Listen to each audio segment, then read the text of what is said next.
The Assembly will hear an address by His Excellency Anura Kumara Desanayake, Head of State and President of the Democratic Socialist Republic of Sri Lanka. I request protocol to escort His Excellency and invite him to address the Assembly.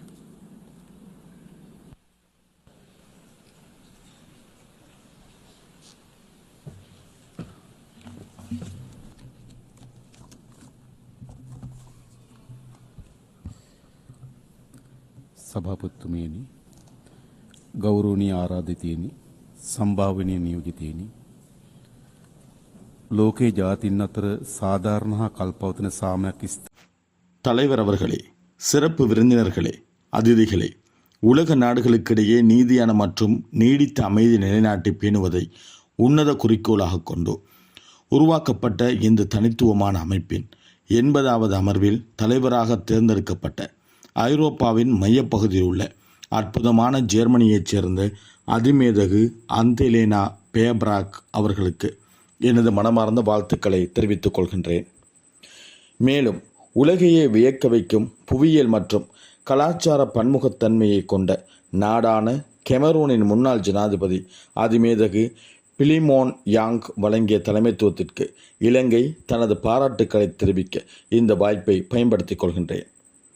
அமைதியும் ஜனநாயகமும் நிறைந்த அழகிய உலகத்திற்காக 8 தசாப்தங்களாக தன்னை அர்ப்பணித்துள்ள ஒரு அமைப்பின் பல்தரப்பு போக்கிற்கு எதிர்காலத்திற்கும் திட்டங்கள் வகுக்கப்படும் இந்த சிறப்பு சந்தர்ப்பத்தில் இலங்கையின் ஜனாதிபதி என்ற முறையில் முதல் தடவையாக இந்த கௌரவமான சபையில் உரையாற்றுவதையிட்டு நான் மிகவும் மகிழ்ச்சி அடைகின்றேன். இந்த உலகின் பல்வேறு நாடுகளை பிரதித்துவப்படுத்தும் நீங்கள் ஒவ்வொருவரும் அந்தந்த நாட்டு மக்களின் பிரதிநிதிகள். எனது நாடான இலங்கையைப் போலவே ஏனைய எல்லா நாட்டு மக்களாலும் எங்களிடம் ஒப்படைக்கப்பட்ட வரலாற்று பொறுப்பு நம் அனைவரின் தோள்களிலும் சுமத்தப்பட்டுள்ளது. நாம் எடுக்கும் ஒவ்வொரு முடிவும் இந்த உலகில் எங்கேனும் வாழும் அனைவரையும் பாதிக்கின்றது. அந்த முடிவுகள் மற்றும் தீர்மானங்கள் அனைத்தும் உலகின் எதிர்கால இருப்பிற்கு ஒரு தீர்க்கமான பங்களிப்பை செய்கின்றன. மனித நாகரிகத்தின் தொடக்கத்தில் இருந்து எதிர்கொள்ளும் மிக கடுமையான துயரமான வறுமையை அறிமுகப்படுத்தலாம். அந்த பாரிய பேரழிவின் விளைவாக எழுந்த பல கடுமையான பிரச்சனைகள் நம்முன் ஒரு இருண்ட துயரத்தை உருவாக்கியுள்ளன. இந்த சிறப்பு மாநாட்டின் கவனம் அதில் குவிய வேண்டும் என்று என் மனச்சாட்சி உறக்கச் சொல்கிறது. பெரும்பாலும் இவை அனைத்தும் உங்கள் மனச்சாட்சியை ஓரளவுக்கேனும் பாதிக்கும் என்று நான் நினைக்கின்றேன். மதிப்புக்குரிய பிரதிநிதிகளே, வறுமை என்பது உலகின் பெரும்பாலான நாடுகளில் பல நூற்றாண்டுகளாக அனுபவித்து வரும் ஒரு தொடர்ச்சியான மற்றும் மிகவும் வேதனையான போராட்டமாக அடையாளப்படுத்தப்படலாம். இது பல வடிவங்களில் வரும் ஒரு பயங்கரமான எதிரி. இந்த மாநாட்டில் நாங்கள் கூடியிருக்கும் தருணத்தில் கூட நான் உட்பட இந்த ஒவ்வொரு பிரதிநிதிகளின் நாடுகளிலும் கணிசமான எண்ணிக்கையிலான குழந்தைகள் பட்டினியால் வாடுகின்றார்கள். அனைத்து பிள்ளைகளுக்கும் கல்வி கற்கும் உரிமை என்பது சர்வதேச மனித உரிமைகள் சட்டத்தால் உத்தரவாதம் அளிக்கப்பட்டு அரசியலமைப்பில் அங்கீகரிக்கப்பட்ட ஒரு அடிப்படை மனித உரிமையாகும். ஆனால் உலகம் முழுவதும் லட்சக்கணக்கான குழந்தைகள் ஏழ்மை மற்றும் வறுமை காரணமாக இந்த உரிமை மறுக்கப்படுகின்றார்கள். தொழில்நுட்பம் நிறைந்ததாக பெருமை பேசும் உலகில் குழந்தைகள் பாடசாலை கல்வியை இழப்பது எவ்வளவு துரதிர்ஷ்டவசமானது. ஒவ்வொரு பாரிய தேசத்தையும் கட்டியெழுப்புவதற்கான அடித்தளம் கல்வியாகும். எதிர்கால உலகின் இருப்பை தீர்மானிக்கும் முக்கிய காரணியாகும். கல்வியில் முதலீடு செய்வதை உலக முன்னேற்றத்திற்கான முதலீடாக நாங்கள் கருதுகின்றோம். பல அபிவிருத்தி அடைந்து வரும் நாடுகளின் வறுமை நிவர்த்தி செய்வதில் முன்னேற்றத்திற்கு கடன் சுமைகள் தொடர்ந்து தடையாக உள்ளன. பொதுவாக குறைந்த வருமான நாடுகள் சுகாதாரம் அல்லது கல்வி சேவைகளை விட நிகர வட்டி செலுத்துதலுக்கு 2 மடங்கு அதிகமான நிதியை ஒதுக்கின்றன. பிரஜைகளாகவும் நாடுகளாகவும் நாம் கடன் பொறிகளில் சிக்கிக் கொண்டுள்ளோம். இந்த சூழ்நிலைக்கு ஒரு சாதாரணமான தீர்வு அவசியம். நிலைபேறான அபிவிருத்திக்காக 2030 நிகழ்ச்சி நிரல் யாரையும் கைவிடாது என்றும் முதலில் பின்தங்கியவர்களை சென்றடையவும் உறுதியளிக்கின்றேன். இன்று உலகம் எதிர்கொள்ளும் மிகப்பெரிய உலகளாவிய சவாலாக வறுமை ஒழிக்கும் சவாலை நிலைபெறு அபிவிருத்திக்கான 2030 நிகழ்ச்சி நிரல் அடையாளம் கண்டுள்ளது. 1995ஆம் ஆண்டு கோபன்ஹேனில் நடைபெற்ற சமூக அபிவிருத்திக்கான உலக உச்சி மாநாட்டில் எடுக்கப்பட்ட ஒரு முக்கியமான முடிவை உங்கள் கவனத்திற்கு கொண்டு வர விரும்புகிறேன். இருப்பினும் எதிர்பாராத யுத்தங்கள், அரசியல் கொந்தளிப்புகள் மற்றும் உலகமே புயலில் சிக்கிய கோவிட் தொற்று நோய் ஆகியவை லட்சிய நிகழ்ச்சி நிரலை சீர்குலைத்துள்ளன.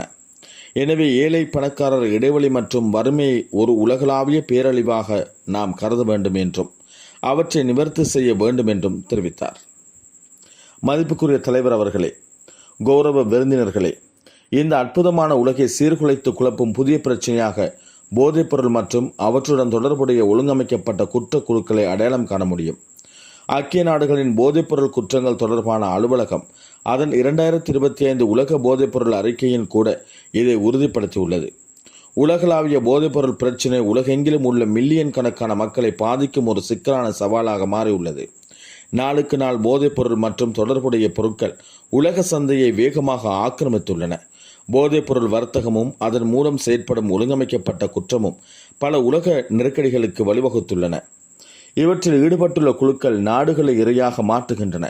இந்த கொள்ளை நோய் உலக சுகாதாரம், உலக ஜனநாயகம், உலக அரசியல் மற்றும் இறுதியான உலக நல்வாழ்வுக்கு எதிரான ஒரு பெரிய போக்காக மாறியுள்ளது.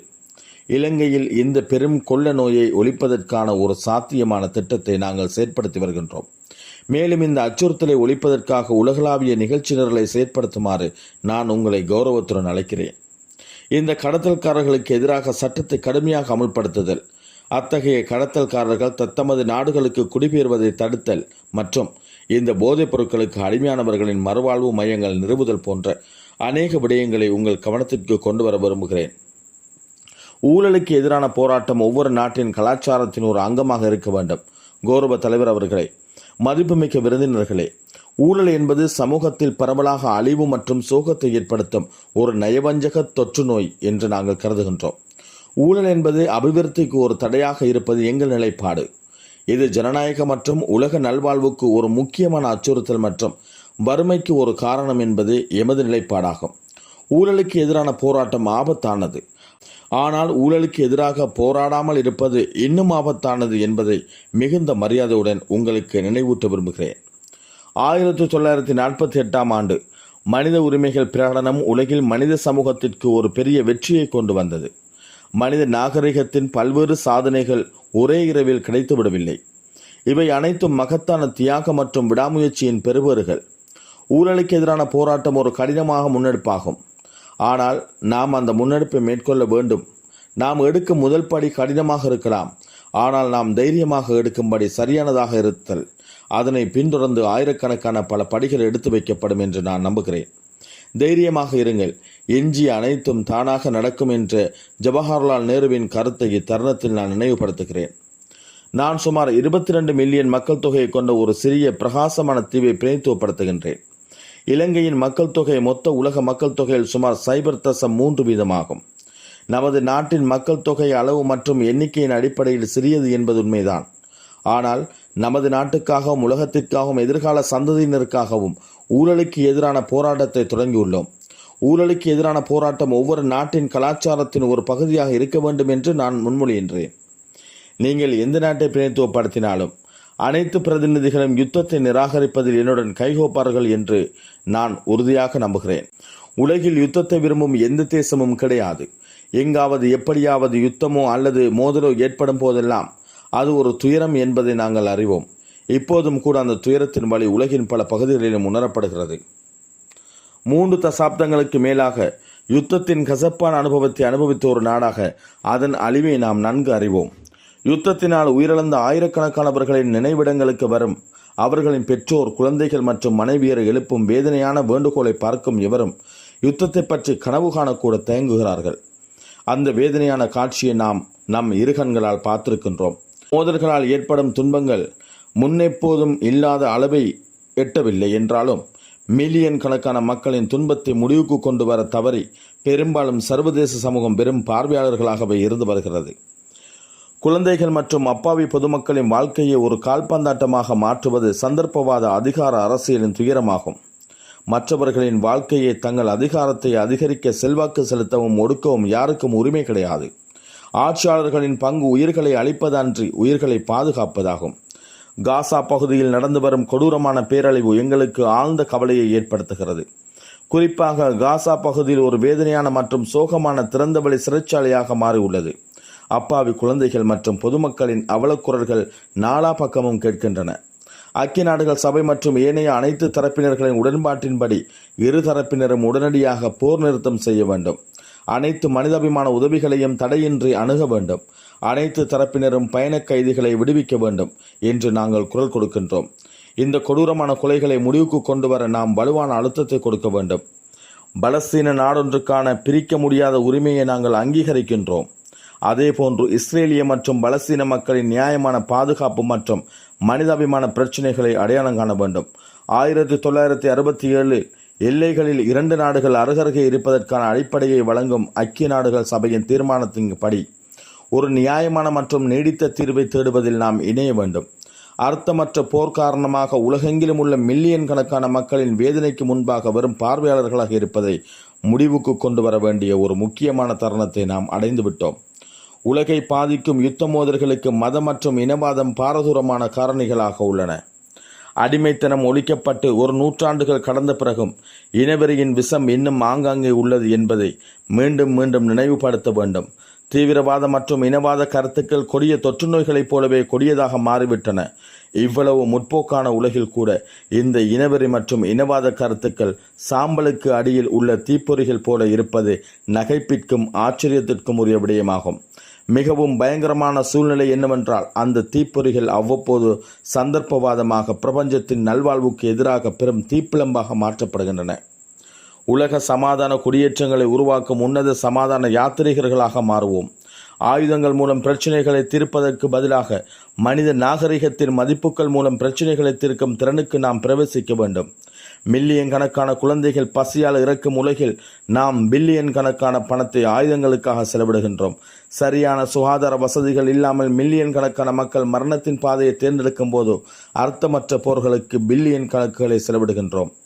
இலட்சக்கணக்கான குழந்தைகள் கல்வி எனும் சிறகுகள் கிடைக்காமல் பெருமூச்சு விடுகின்ற போது நாம் மில்லியன் கணக்கில் நில ஆக்கிரமிப்புகளுக்கு செலவிடுகின்றோம்.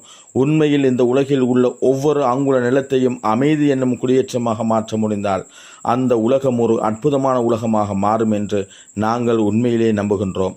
இந்த மாநாட்டில் இணைந்த நாம் அனைவரும் உலக சமாதானத்தை குடியேற்றங்களுக்கு உருவாக்கும் உன்னத சமாதான யாத்திரிகர்களாக மாற வேண்டும் என்று நான் முன்மொழிகின்றேன்.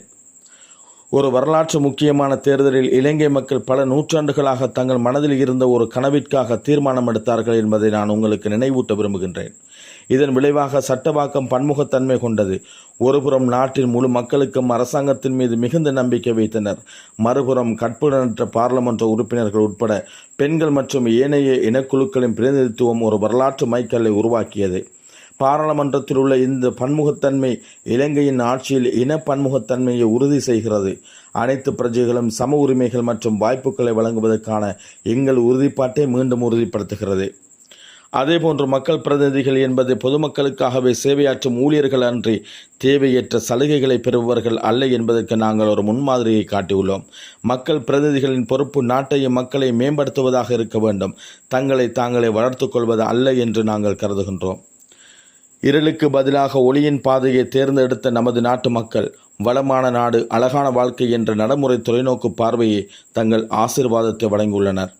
இந்த வரலாற்று சாதனை நனவாக்க ஊழல் இல்லாத நெறிமுறையான ஆட்சி, வறுமை ஒழிப்பு, டிஜிட்டல் மயமாக்கல் மற்றும் சுத்தமான நாடு ஆகிய முக்கிய துறைகளில் எங்கள் கவனத்தை செலுத்தியுள்ளோம். அதனுடன் இணைந்ததாக கல்வி மற்றும் சுகாதாரம் குறித்து நாங்கள் அதிக கவனம் செலுத்தியுள்ளோம். அவை அனைத்தையும் படிப்படியாக வென்று வருகின்றோம். இன்று டிஜிட்டல் ஜனநாயகம் எங்கள் புதிய இலக்காகும். ஒவ்வொரு தனிநபரும் ஒவ்வொரு நாடும் டிஜிட்டல் யுகத்தின் வாய்ப்புகளை அணுக முடியும் என்பதை உறுதி செய்வதே உலகின் முன் உள்ள சவாலாகும். அதில் நாம் வெற்றி பெற்றால் தொழில்நுட்பத்திற்காக பிரவேசம் திறக்கப்படுவதையும் அபிவிருத்தி துரிதப்படுத்துவதையும் ஆட்சி பலப்படுத்துவதையும் தவிர்க்க முடியாது. ஆனால் நாம் அவ்வாறு செய்ய தவறினால் தொழில்நுட்பம் சமத்துவமின்மை, பாதுகாப்பின்மை மற்றும் அநீதிக்கு வழிவகுக்கும் மற்றொரு சக்தியாக இது மாறும் என்று நாங்கள் கருதுகிறோம். டிஜிட்டல் கருவிகளை அணுக முடியாத நாடுகளுக்கு இடையே டிஜிட்டல் பிளவு தெளிவாக தெரிகிறது. செயற்கை நுண்ணறிவுத் துறையில் இன்னும் பாரிய இடைவெளி உருவாகி வருகிறது. இலங்கை உட்பட தெற்காசியாவில் பல நாடுகளிலும் உலகெங்கிலும் உள்ள பல நாடுகளிலும் அபிவிருத்திக்கான கருவியாக செயற்கை நுண்ணறிவை பயன்படுத்துவதற்கு உள்கட்டமைப்பு வசதிகள் குறைவாக இருப்பது தடையாக உள்ளது. மிகச்சிறந்த உலகத்தை உருவாக்குவோம். நாம் மிகச்சிறந்த உலகத்தை, மனிதர்களின் நித்திய கௌரவத்தை மதிக்கும் உலகத்தை உருவாக்க வேண்டும். இந்த மாநாட்டின் உறுப்பினர்களான நீங்கள் ஒரு சிறந்த உலகத்தை உருவாக்குவதற்கான சிற்பிகளாக இருக்க வேண்டும். 1945 ஐக்கிய நாடுகள் சபை நிறுவும் சாசனத்தில் கையெழுத்திட்ட போது அமெரிக்க ஜனாதிபதி எகரி எஸ் ட்ரூமன் கூறியது போல், நமது எதிர்காலம் உங்கள் கைகளில் உள்ளது. நாம் அச்சம் அல்லது கடப்பாடுகளுக்குள் உட்படாமல் நம்பிக்கையை முன்னிறுத்தி செயற்பட வேண்டும். உலகை பேரழிவுக்கு இட்டுச் செல்வதற்கு பதிலாக எதிர்கால சந்ததியினருக்கு பாதுகாப்பான உலகத்தை உருவாக்க உறுதி பூண்டுள்ள ஒரு தலைமுறையாக மாற இந்த உச்சி மாநாட்டில் தீர்மானிப்போம். இறுதியாக, எனக்கு என் நாட்டின் மீது நம்பிக்கையின் கனவு இருக்கிறது. உங்களுக்கு உங்களுடைய நாடுகள் தொடர்பில் நம்பிக்கையும் கனவும் இருக்கிறது. எனது ஒரே கனவு என் நாட்டு மக்களுக்கு மகிழ்ச்சியான மற்றும் வளமான வாழ்க்கையை வழங்குவதுதான். உங்கள் நாட்டு மக்களுக்கு இதே போன்ற வாழ்க்கையை வழங்குவது உங்கள் கனவு என்று நான் நம்புகிறேன். அந்த அனைத்து கனவுகளையும் நம்மை பிரிக்கும் பயணத்திற்கு பதிலாக கைகளை இணைக்கும் பயணத்தை மேற்கொள்ள வேண்டும் என்று நாங்கள் விரும்புகிறோம்.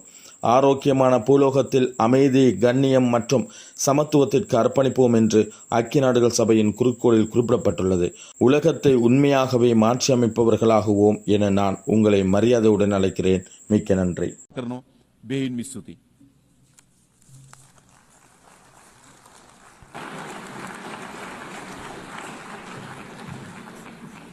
On behalf of the Assembly,